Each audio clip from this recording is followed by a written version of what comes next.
अस्सलाम वालेकुम, आप देख रहे हैं समा। मैं हूं फराज अहमद और मैं हूं किरण आफ्ताब। डस्का की बात सबसे पहले, जहां खौफ के साए और फायरिंग की आवाजों में खूनी इलेक्शन हुआ। NA-75 में गोलियां चलती रहीं, डंडे बरसाए गए, तोड़ फोड़ की जाती रही, 2 जानें चली गई, 7 अफराद जख्मी भी हुए। और साथ ही साथ बगैर नंबर प्लेट मोटरसाइकिलों पर मुसल्लह अफराद गश्त करते दिखाई दिए। सूरत हाल खराब होने पर 5 पोलिंग स्टेशन पर वोटिंग रोकना पड़ गई। खवातीन और बच्चे पोलिंग स्टेशन में महसूर होकर रह गए। ये लीगी कारकुनों ने हमला कर दिया, हजारों की तादाद में थे, दरवाजे को तोड़ दिया, अंदर दाखिल हो गए। NA-75 पर हंगामा खेज इलेक्शन, डस्का में गोलियों की तड़तड़ाहट, इलाका गूंज उठा। डंडे चले, तोड़ फोड़ की गई, हर तरफ तशद्दुद का राज रहा।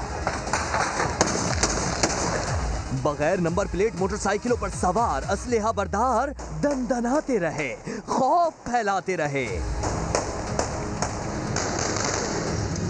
गोंद के पोलिंग स्टेशन पर फायरिंग से 2 अफराद की जान चली गई, 7 जख्मी हुए। एक और जगह लीगी कारकुनों ने खवातीन के पोलिंग स्टेशन पर धावा बोला, जबरदस्ती गेट खोलकर अंदर घुस गए। इंतखाबी अमले से लड़ाई की, उन्हें धक्के दिए। उस्मान डार महसूर हो गए, खवातीन, वोटर और बच्चे भी पोलिंग स्टेशन में फंस कर रह गए। इनके MPA ज़िशान रफीक, राना लियाकत अपने वर्कर के साथ जाकर सिविल हॉस्पिटल के साथ यहाँ जो पोलिंग स्टेशन है स्ट्रेट फायरिंग किया उन्होंने। हमारे वर्कर्स को गोलियां लग रही हैं, PMLN वाले हमारे PTI के वर्कर्स के ऊपर फायरिंग कर रहे हैं। हालात खराब होने के बाइस 5 स्टेशंस में पोलिंग रोकना पड़ी। रेंजर्स और पुलिस की भारी नफरी ने पहुंचकर सूरत हाल को कंट्रोल किया। वजीर आला पंजाब उस्मान बुज़दार ने हलाकतों और हंगामा राय का नोटिस लेते हुए IG पंजाब को फौरी तौर पर मुलजिमों को गिरफ्तार करने का हुक्म दे दिया। ज़िमनी इंतखाबात के दौरान मरियम नवाज ने ट्विटर का महाज संभाले रखा। लिखा, अवाम ने शेर के हक में फैसला सुना दिया, हुकूमत वोट चोरी करने का हर हरबा इस्तेमाल कर रही है। पुलिस पर भी खूब तनकीद की, कहा पुलिस अवाम की मुलाजिम है या फिर PTI की। ये जो लॉन्ग मार्च है ये पाकिस्तान की रवायती लॉन्ग मार्चेस से हटके होगी। 26 मार्च को इसका आगाज होगा और जब ये इस्लामाबाद पहुंचेगा तो उस वक्त तक ये जारी रहेगा जब तक ये हुकूमत रुखसत नहीं हो जाती। आज महंगाई ने अवाम से जिंदा रहने का हक छीन लिया है। इस नालायक और नाअहल और ना तजुर्बेकार और नाकाम क़यादत को मुसल्लत करके पाकिस्तान से उसकी इक्तसादी और मुआशी तरक्की का सफर छीन लिया गया है। सब मुल्क इस खित्ते में हमसे तेज रफ्तारी से तरक्की कर रहे हैं। कोरोना ने उनकी तरक्की को ब्रेकें नहीं लगाई, लेकिन हमें जो सियासी कोरोना 2018 में चिमटी उसने पाकिस्तान को ब्रेकें लगा दी। मुआवने खुसूसी बराए इतलात फिरदौस आशिक अवान ने डस्का में 2 अफराद की हलाकत का जिम्मेदार राना सनाउल्लाह को करार दे दिया। कहा राना सनाउल्लाह ने प्रेस कॉन्फ्रेंस करके अपने कारकुनों को उकसाया, साजिश के सारे ताने बाने उन्हीं से जा मिलते हैं।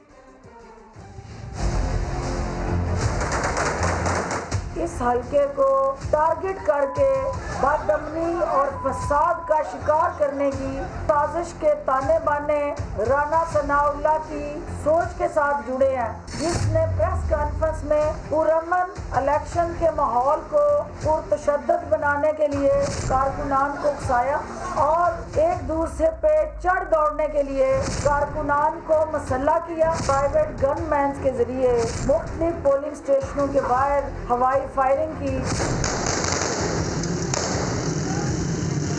पुलिस ने पीछा किया तो ये फरार हुए, 2 कीमती जानें निगल ली। के पीछे भी नून लीग की क़यादत ही नजर आई।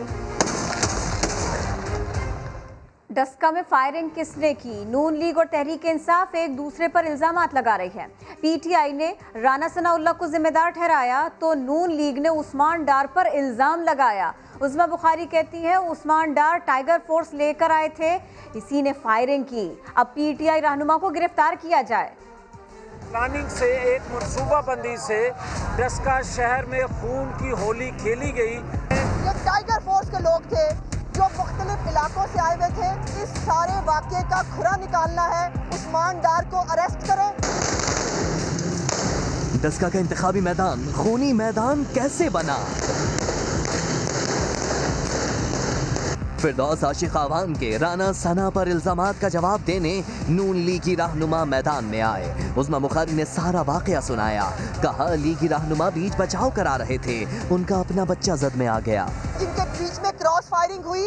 एक हमारा बच्चा जीशान था, एक माजिद मेहर था जो पीटीआई का बच्चा था, और शौकत भाई दूसरे के बच्चे को छुड़ाते छुड़ाते उनके अपने बच्चे के ऊपर जो है वो फायरिंग हो गई। जावेद लतीफ ने हुकूमत पर इलेक्शन में सरकारी मशीनरी इस्तेमाल करने का इल्जाम लगाया। पुलिस ने हमारे पोलिंग एजेंटों को पोलिंग बूथ से उठाकर ले गई और फायरिंग इनके सामने पुलिस की मौजूदगी में होती रही सारा दिन। लीगी रहनुमाओं ने तहरीक इंसाफ का राना सनाउल्लाह पर कारकुनों को उकसाने का इल्जाम मुस्तरद किया। कहा उन्होंने तो पुरअमन रहने की अपील की थी। लीगी रहनुमा राना सनाउल्लाह ने फिरदौस आशिक आवान को झूठा करार दे दिया। प्रोग्राम सवाल में कहा कि कत्ल का वाकया डस्का से 20 मील दूर हुआ, वहां 2 ग्रुप्स में दुश्मनी है। इलेक्शन में भी आमने सामने आ गए, दोनों तरफ से फायरिंग हुई, दोनों का एक एक आदमी जान से गया। भगवान साहबा जो है ये पैदाइशी और बड़ी पक्की झूठी है। ये जो कत्ल का वाकया है ये डस्का शहर से कोई 20 मील दूर है, गांव गोंद के।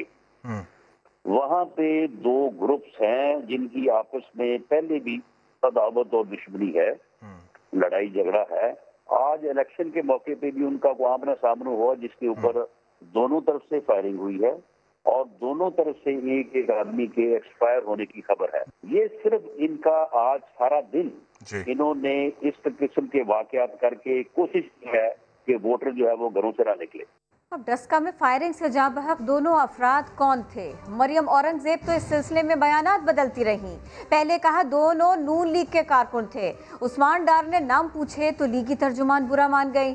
फिर थोड़ी देर बाद मरने वालों को आम वोटर करार दिया।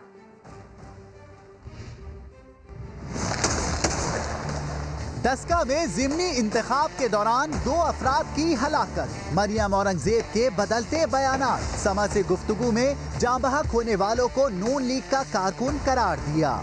हमारे 2 लोग शहीद हो गए, पीएमएलएन के लोग शहीद हुए। क्या पीएमएलएन ने अपने ही लोगों के ऊपर फायरिंग कराई और इनको मालूम था कि ये इलेक्शन हार चुके हैं और अब ये घटिया तरीका पोलिंग को रोकने का इन लोगों ने आवाम की, लोगों की, वोटरों की जानों के साथ खेला? पीटीआई रहनुमा उस्मान डार ने कारकुनों का नाम पूछा तो लीगी तर्जुमान ने टेलीफोन लाइन काट दी। औरंगजेबा से पूछे ये अपने वर्कर का नाम बताए जो शहीद हुआ है, नाम लें, कौन वर्कर शहीद हुआ है, इनसे पूछें, नाम बताएं कौन को। मैं बताता हूँ कमर वर्कर जो शहीद हुआ है। ये लोग देखा ये मुकाबला नहीं कर सकते, सच को ये सुन नहीं सकते, इसलिए ये लाइन काट के चले गए। प्रेस कॉन्फ्रेंस में नून लीग की तर्जुमान से दोबारा नाम पूछे गए तो उन्हें नून लीग के कारकुन के बजाय आम वोटर करार दे दिया। बात करते हुए कहा कि मुस्लिम लीग नून के कारकुनान जब बात हुए हैं, उनके क्या नाम है और कहाँ का उनका ताल्लुक है? 2 वोटर्स जो आईनी हक इस्तेमाल करने आए थे वो आज शहाद, उनको वो इस वक्त शहीद हो चुके हैं। कारकुनों से मुतालिक बयान पर तो मरियम औरंगजेब ने यू टर्न ले लिया, मगर ये इल्जाम बरकरार रखा कि फायरिंग सियासी मुखालफीन ने की थी।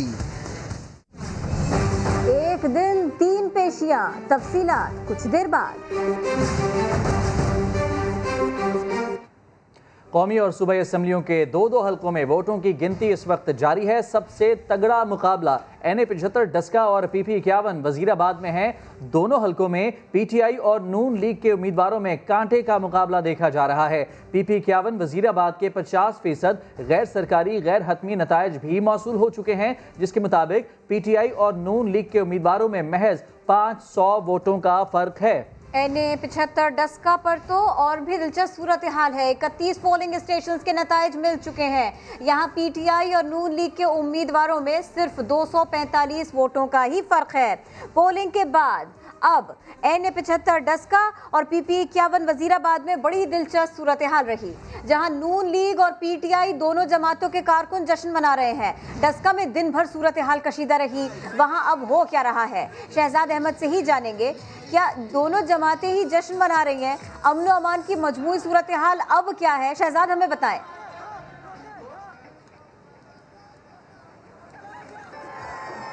जी बिल्कुल, सारा दिन सूरत हाल कशीदा रहने के बाद अब मामूल के मुताबिक है तमाम जो सपोर्टर्स हैं वो अपने उम्मीदवारों के हक में अब वोट की गिनती के रिज़ल्ट के मुंतज़र हैं कि जब जल्द रिज़ल्ट आए और उसके जश्न मनाए। बड़ी दिलचस्प सूरत हाल है इस वक्त डस्का में। मुस्लिम लीग नून के इलेक्शन हाल में लीगी कारकुन जो है वो जश्न मना रहे हैं, 10-10 रुपये के नोट निछावर कर रहे हैं, खूब नारेबाजी कर रहे हैं। जबकि PTI का जो इलेक्शन हाल है वहाँ पर PTI कारकुनान जश्न मना रहे हैं, नारेबाजी कर रहे हैं। दोनों जो पार्टियों के उम्मीदवार हैं वो पूरी उम्मीद है कि वो ही जीतेंगे। अभी तक जो गैर सरकारी गैर हतमी नतायज हैं उनके मुताबिक 31 पोलिंग स्टेशन का रिजल्ट हमारे पास है, जिसमें PTI के अली असजद मल्ली 8,326 वोट लेकर आगे, जबकि मुस्लिम लीग नून की नुशीन इफ्तिखार जो है वो 8,081। ठीक है, फर्क बहुत कम है, लिहाजा दोनों पार्टियों की जानिब से यहाँ पर जश्न मनाया जा रहा है। और आपको बताएं कि वजीराबाद में PTI और नून लीग में कांटे का मुकाबला जारी है। इस वक्त ट्रैफिक ब्लॉक करके लीगी कारकुनों की जानिब से जश्न मनाया जा रहा है। समा के नुमाइंदे मौसम खालिद वहाँ मौजूद है, उनसे मजीद बात कर लेते हैं। मौसम बताएगा अब तक कितने पोलिंग स्टेशन का रिजल्ट मौसूल हो चुका है, उसके मुताबिक क्या सूरत हाल है, और जो जश्न मनाया जा रहा है लीगी कारकुनान की जानिब से उस हवाले से भी अपडेट कीजिएगा।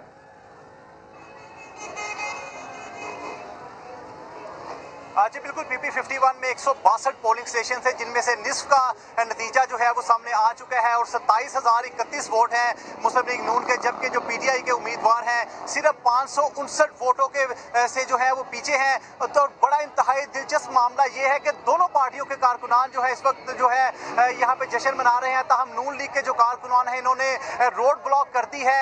कुछ कारकुनान यहाँ पे जश्न मनाने के लिए जो यहाँ से ट्रक गुजर रहा था उस पर चढ़ के, इसके अलावा पुलिस की मुखी उसको रोका गया। रोकने के बाद जो है यहाँ पे नारेबाजी की जा रही है नून लीग के कारकुनों की जानिब से। सारा दिन जो है वो गर्मा गर्मी थी, खासी लड़ाइयाँ झगड़े होते रहे, लेकिन अब मामला बिल्कुल जो है वो चेंज हो गया है और लोग जो है अब जरा कूल माइंडेड हो गए हैं। ढोल बजाए जा रहे हैं, भंगड़े डाले जा रहे हैं। दोनों को यकीन है, PTI को यकीन है कि उनके उम्मीदवार जीतेंगे, जबकि जो बेगम तल्लत है उनका ये कहना है कि आज वो ये सीट जीतेंगी। तो इसलिए दोनों पार्टियों के कारकुनान जो है आज यहाँ पे जश्न मना रहे हैं और यहाँ पे खुशी का अपना अपना जो है वो रंग है। मैं आपको बता बिल्कुल, कारकुनान की जानिब से इस वक्त जश्न का आगाज किया जा चुका है। तफसीलात के लिए आपका बहुत शुक्रिया। मौसम खालिद और शहजाद अहमद हमारे साथ मौजूद हैं। और अब बात नौशहरा की। क्या परवेज खट्टक की जिद नौशहरा ज़िमनी इंतखाब की नशिस्त ले डूबेगी? PK-63 में PTI बड़े अपसेट के खासे करीब आ चुकी है। जी हाँ, नौशहरा में परवेज खट्टक के करीबी दोस्त के बेटे को शिकस्त का सामना करना पड़ सकता है। नून लीग के उम्मीदवार की 3,000 वोटों से बरतरी इस वक्त नजर आ रही है। मजीद बात करेंगे अपने नुमाइंदे तारिक आफाक से। तारिक बताएगा, एक बहुत बड़ा अपसेट एक्सपेक्टेड है। ये यकीनन बहुत बड़ा अपसेट इस हवाले से एक्सपेक्टेड है कि ये चूंकि परवेज खट्टक अपना हवाई जिला है और इस जिले में कभी उन्होंने जो ना इलेक्शन नहीं आ रहा था, लेकिन अब उनके अपने अंदरूनी खाना जो इख्तिलाफात थे उन इख्तिलाफात की वजह से PTI को शिकस्त का सामना करना पड़ रहा है। यहाँ पे तकरीबन कुछ 8,000 के करीब 4,000 के करीब जो लीड है वो PTI के उम्मीदवार जो है इख्तियार उसको हासिल है इस वक्त तक, और बहुत कम जो है पोलिंग स्टेशन का रिजल्ट अभी आना बाकी है, जिसके बाद हम ये कह सकते हैं कि ये सीट जो है जो PTI की जो हम कह सकते हैं कि भाई एक कहलाती थी वो जो ना उनके हाथ से निकल गई थी और नून लीग जो है बासानी इस सीट पे कामयाबी हासिल कर लेगी। और उसकी बुनियादी वजह भी ये थी कि फिर परवेज खट्टक और उनके जो भाई हैं लियाकत खट्टक, उनके दरमियान जो इख्तिलाफात थे और इसी नशिस्त पे जो ना लियाकत खट्टक की ख्वाहिश थी कि उसके बेटे को। मामले की तफसीलात के लिए आपका बहुत शुक्रिया तारिक आफाक। और अब आपको बताते हैं कि लीगी रहनुमा उज़्मा बुखारी प्रेस कॉन्फ्रेंस करने पहुंची तो मीडिया से बात करने के लिए खासी जल्दी में दिखाई दी। फिरदौस आशिक आवान के लाइव होने का इल्म हुआ तो लापरवाही जाहिर की, लेकिन इस सब के साथ साथ ही अपनी सियासी हरीफ की प्रेस कॉन्फ्रेंस का स्क्रिप्ट भी मांगा।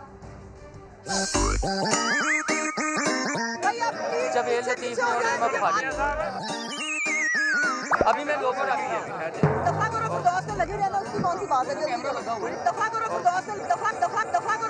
तमाम कनीज़ें शाही खानदान की कि वो किस तरह खुदकती, उछलती, कूदती नजर आई।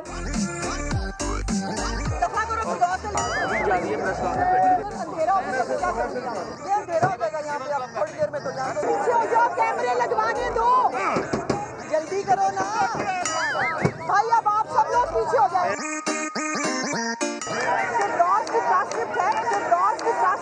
तमाम कनीजें शाही खानदान की जब वो किस तरह खुदकती, उछलती, कूदती नजर आए। पीछे हो जाओ, कैमरे लगवाने दो। करेगी, हाजी करेगी, अभी नहीं खत्म हुई। वज़ीर आज़म चोरी करे तो मुल्क तबाह हो जाते हैं। इमरान खान एक बार फिर सियासी हरीफों पर बरस पड़े। कहा, नवाज शरीफ के बच्चे बाहर ऐसी शाहाना जिंदगी गुजार रहे हैं जैसे गवाल मंडी नहीं बरतानिया में ही पैदा हुए हों। वज़ीर आज़म ने सेनेट इलेक्शन से मुतालिक कहा, अपोजिशन हमारे लोगों को खरीदना चाहती है, ये कौन सी जमहूरियत है। जब आपका प्राइम मिनिस्टर शुरू हो जाए चोरी करने और बड़े बड़े उसके और उसके बच्चों के बाहर महलात और लंदन के सबसे अमीर इलाकों में, तब वो मुल्क तबाह होता है और मकरूज होता है। सारे ऐसे ऐसे शाहाना जिंदगी गुजार रहे हैं। सागदार वो भी सबसे महंगी गाड़ी रोल्स रॉयस बेंटली, उसके बच्चे भी Rolls Royce Bentley, Nawaz Sharif के भी। ऐसे लगता है कि ये पैदा ही बरतानिया के बड़े बड़े महलों में हुए थे, ये ग्वाल मंडी में नहीं पैदा हुए थे। सागदार का तो लगता है ऐसे कि बाप की साइकिल की दुकान नहीं थी, मेफेयर में रोल्स रॉयस की दुकान थी। जो सेनेट का इलेक्शन हो रहा है, मंडी लगी हुई है, सेनेटर बनने के लिए कीमतें लगी हुई हैं। हम कह रहे हैं मेंबर ऑफ पार्लियामेंट जो एक पार्टी के टिकट पे वोट लेके आता है, वो बताए कि किसे वोट दे रहा है। ये सारी जमातें जमा होकर कह रही है कि नहीं खुफिया वोट दो। ना ये हमें गिरा सके। पहले मीनार पाकिस्तान उधर बेचारे फ्लॉप हो गया, पैटर्न की लेजिस्लेशन में ब्लैकमेल करने की कोशिश उधर रह गए। अब ये सोच रहे हैं कि सेनेट के ऊपर हमारे लोगों को खरीद के किसी तरह अपने ज्यादा सेनेटर ले आए। पिछले इलेक्शन में पख्तूनख्वा के अंदर पीपल्स पार्टी के 2 सेनेटर आ गए और उनके कितने एमपीज थे? 6 एमपीज। पैसा चला। जो सेनेटर करोड़ों रुपया खर्च करके बन के आएगा, वो क्या अवाम की खिदमत करने आएगा? वो अवाम का खून चूसने आएगा, वो पैसे बनाने आएगा। एक तरफ पाकिस्तान की अवाम है, एक तरफ ये डाकू का माफिया। जीत पाकिस्तान की होगी। अहम मामला, सेनेट इंतखाबात के लिए सियासी इत्तेहाद खुलेआम क्यों नहीं हो सकता? सदारती रेफरेंस केस में अदालत का सवाल। पीपल्स पार्टी के वकील रजा रब्बानी ने जवाब दिया, सियासी इत्तेहाद खुफिया ही रखे जाते हैं। मुतनासिब नुमाइंदगी की अदालती तशरीह आइडियल हालात वाली है। जस्टिस एजाज बोले, सियासी इत्तेहाद से भी मुतनासिब नुमाइंदगी का उसूल बरकरार रहता है। जुल्करनैन इकबाल रिपोर्ट कर रहे हैं। सेनेट इंतखाबात से मुतलिक सदारती रेफरेंस पर सुप्रीम कोर्ट में समाअत। इलेक्शन कमीशन ने वोटर्स और उम्मीदवारों के लिए हिदायतनामा जमा करा दिया। पीपल्स पार्टी के वकील रजा रब्बानी ने मौक़िफ़ अपनाया कि सेनेट का मकसद तमाम सूबों की यकसा नुमाइंदगी है। लाजमी नहीं कि वफाक में हुकूमत बनाने वाली जमात की तमाम सूबों में भी अक्सरियत हो। बड़ी सियासी जमातें छोटी जमातों के साथ मिलकर इत्तेहाद भी बनाती हैं। जस्टिस उमरताब बंदयाल ने इस्तफसार किया, सियासी इत्तेहाद बाज़ औक़ात दूसरे सूबों की जमातों के साथ भी होता है, लेकिन ऐसे इत्तेहाद अलल ऐलान क्यों नहीं होते? रजा रब्बानी ने जवाब दिया, सियासी इत्तेहाद खुफिया ही रखे जाते हैं। इत्तेहाद के नतीजे में नशिस्तों की तादाद में फर्क आता है। पंजाब में PTI ने 1 सीट काफ लीग को दे दी है। कोई इनफरादी शख्स सेनेटर बनने की कोशिश करे तो हॉर्स ट्रेडिंग का इम्कान होता है। जस्टिस एजाजुल एहसन ने कहा, सियासी इत्तेहाद से मुतनासिब नुमाइंदगी के असूल की खिलाफ वर्जी नहीं होती। रजा रब्बानी ने कहा, अपोजिशन जमातें भी मुतहिद हों तो नशिस्तों का तनासुब बदल सकता है। अदालत ने मजीद समाअत पीर तक मुलतवी कर दी। रजा रब्बानी अपने दलाइल आइंदा समाअत पर भी जारी रखेंगे। जुल्करनैन इकबाल, समा, इस्लामाबाद।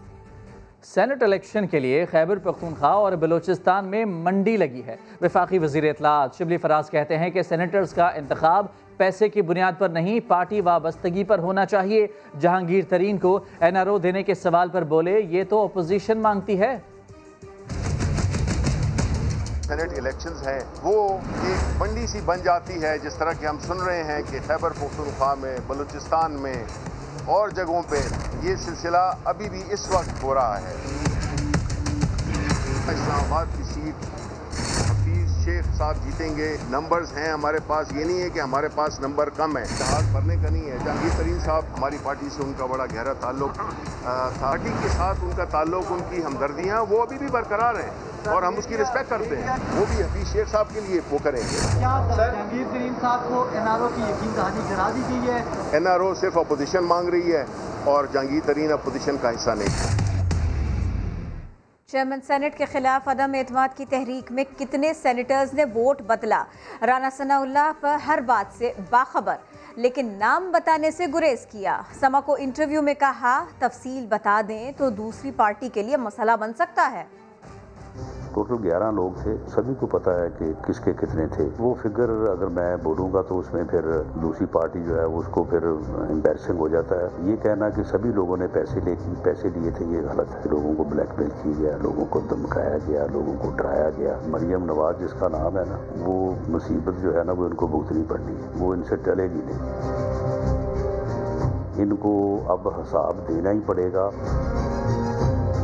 यूसुफ रजा गिलानी की कामयाबी जो है हुकूमत का ऊपर अदम एतमाद होगा, और अगर वो कामयाब नहीं होते तो फिर अपोजिशन को अदम एतमाद का ऑप्शन इस्तेमाल नहीं करना चाहिए। एजाजुल हक साहब ने जो बात की है, मैं समझता हूँ कि ये उनका अपना अनाज जो है वो इसमें बोल रहा है। इमरान खान जो है वो सारे डाकुओं को जो है वो NRO दे दी है, उन सब चोरों को इसने माफ़ कर दिया। तो अपोजिशन तो अभी भी इसके नफरत और इंतकाम का निशाना है। मुस्लिम लीग काफ ने सेनेट उम्मीदवार हफीज़ शेख की मुकम्मल हिमायत का ऐलान कर दिया। तारिक बशीर शीमा ने समा के नुमाइंदे खुसूसी अब्बास शबीर को इंटरव्यू में कहा कि वज़ीर आज़म ने पंजाब से हमारी जमात को सीट खुद दी, हमने नहीं मांगी। वीडियो स्कैंडल को पार्लियामेंटेरियंस के खिलाफ साजिश करार दिया।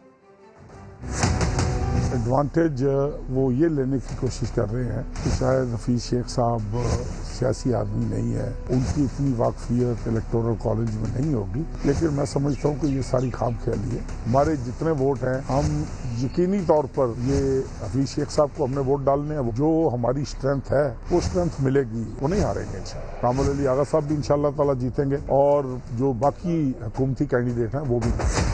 देखिए, हमने सीट नहीं मांगी, मैं ऑनर कह रहा हूँ। ये वज़ीर आज़म साहब ने आज खुद मेहरबानी की, उन्होंने परवेज खटक साहब को लाहौर भेजा और उन्होंने वज़ीर आज़म साहब का पैगाम पहुंचाया कि जी ये एक सीट हम मुस्लिम लीग को दे रहे हैं। वज़ीर आज़म साहब ने जिम्मेदारी दी है चौधरी साहब को कि आप पंजाब में आप ये सेनेट के इलेक्शन को जो है वो आपने देखना है, और हम देख रहे हैं।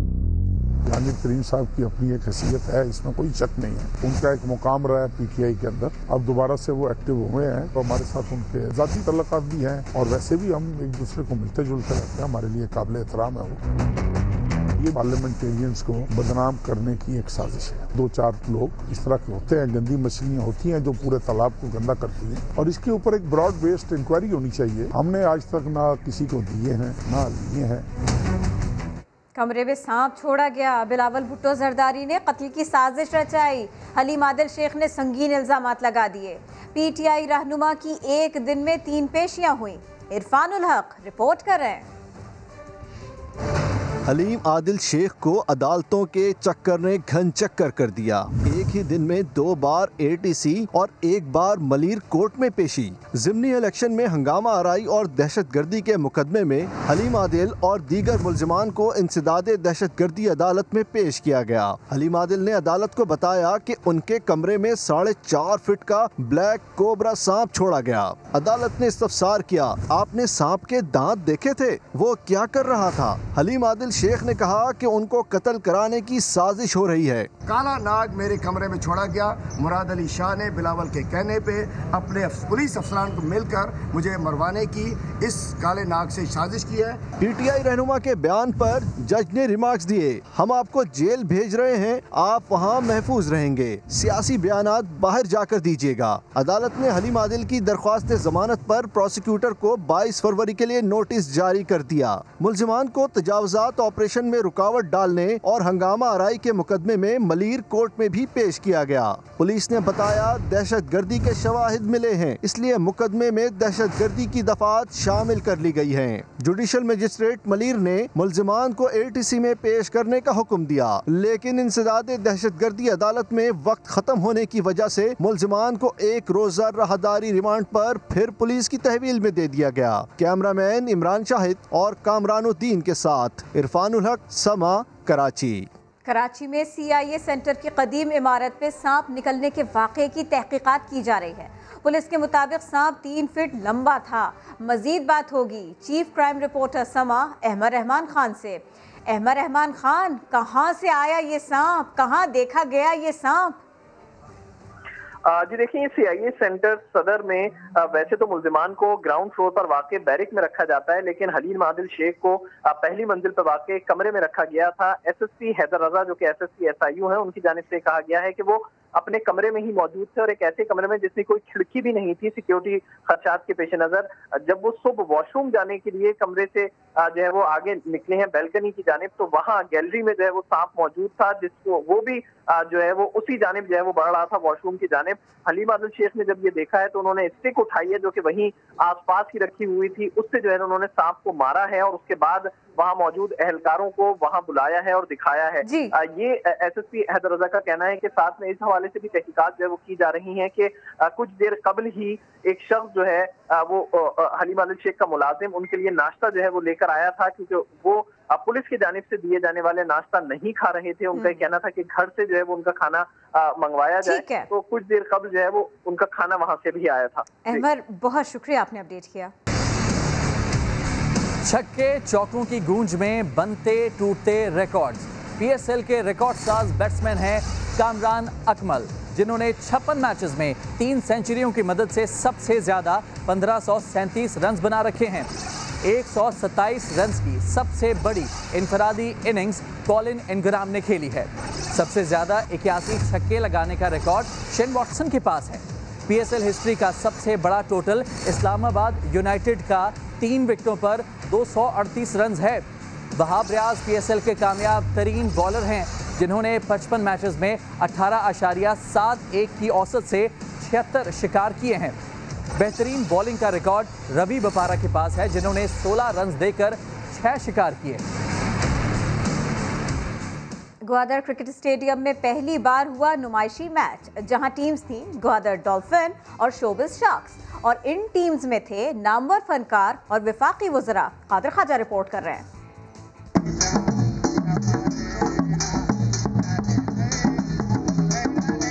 दुनिया की खूबसूरत क्रिकेट स्टेडियम गवादर में हुआ पहला नुमाइशी मैच। शुरका ने अली सदपारा को खराज अकीदत पेश किया। नामवर फनकारों अली जफर, फैसल कुरैशी, सलीम शेख और PTI रहनुमाओं अली जैदी, जुल्फी बुखारी और फवाद चौधरी ने शिरकत की।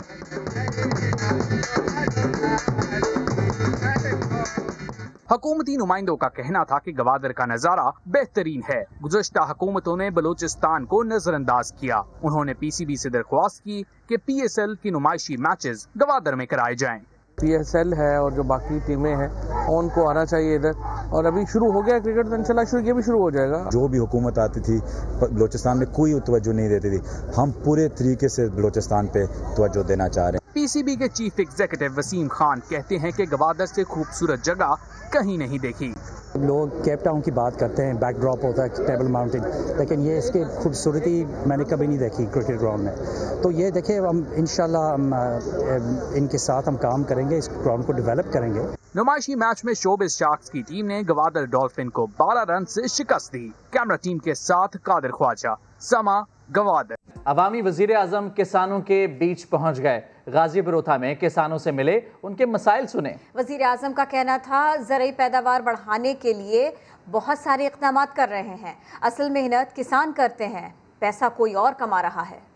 पूरा प्लान तो बना रहे हैं किसानों के लिए मदद करने के लिए। तो आप कोई ऐसी मुझे चीजें बताएं जो आप समझते हैं 5-6 बड़ी जरूरी चीजें। सर हमारी जरूरत सोलर की है सर। अगला रास्ता ही सोलर का है। मैं सोच रहा हूँ इसमें हम वो भी लंबा कर्जा भी दे सकते हैं, ताकि आराम से किस्तें भी देते रहो। दवाइयाँ असली तो नकली भी ज्यादातर नुकसान है सर। ये जरा तुम नोट करो, ये जो है ना नकली दवाई, इसके ऊपर पूरा क्रैक डाउन करना पड़ेगा। जिस कीमत पे ये आप बेच रहे हो और जिस कीमत पे शहर में बिक रही है, उसमें बहुत बड़ा फर्क है।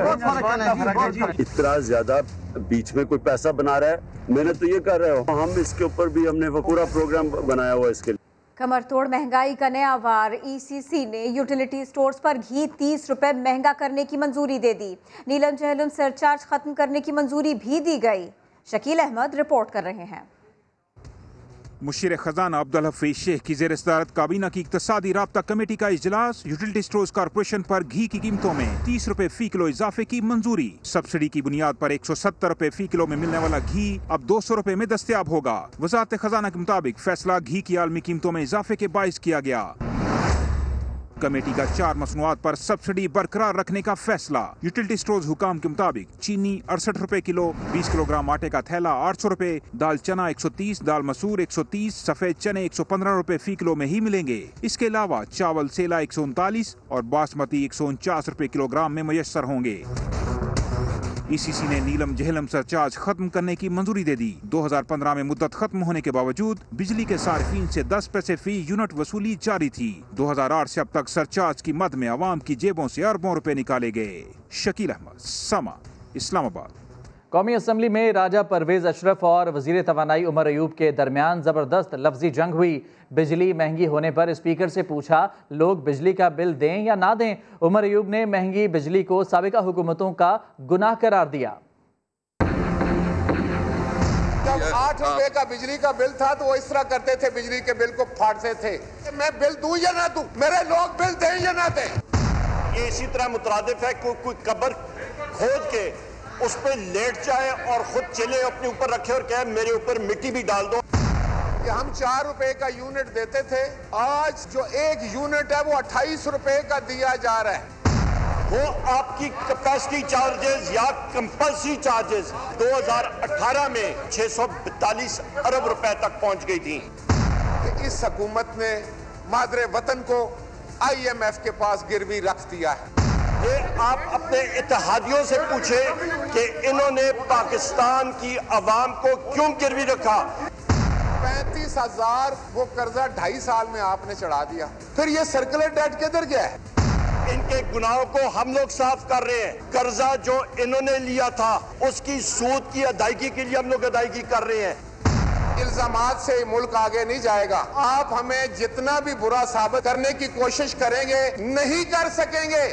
मुस्लिम लीग नून बरतरफ हुई थी 2018 में। जनाब स्पीकर 2 हफ्तों का भी जरा मुबादला फॉरेन एक्सचेंज रिजर्व नहीं थे। ये तो खजाने का बेड़ा गर्क करके गए थे। इस तरह कोई दुश्मन की फौज भी मुल्क के साथ नहीं करती जिस तरह ये किया।